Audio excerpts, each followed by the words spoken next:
আপনার বাড়িতে খুব সমস্যা, আপনার বাড়ির বাস্তু সমস্যা, আপনার অর্থনৈতিক অবস্থার সমস্যা, আপনি কোনো রকম কোনো কিছুতে এগিয়ে যেতে পারছেন না, এই ছোট্ট একটুখানি উপায় করুন।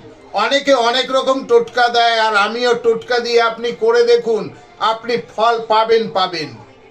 আপনি কি করবেন? একটি তামার পাত্র নেবেন, পাত্রের মধ্যে কিছুটা সাদা সর্ষে দেবেন, কিছুটা লাল চন্দন দেবেন, কিছুটা ঘি দেবেন, দিয়ে মেখে নেবেন। মেখে আপনি যখন সন্ধ্যা আরতি দেন, যখন ছোবা জ্বালান, ওই ছোবার ওপরে কিছুটা দিয়ে দিন, দিয়ে ওই ধুনোর ধোঁয়াটা সারা বাড়িতে ছিটিয়ে দিন। আপনি দেখুন করার সাথে সাথে আপনার বাস্তুর সমস্যা কিভাবে মিটে যায়, কিভাবে আপনার বাড়িতে শান্তি ফিরে আসে।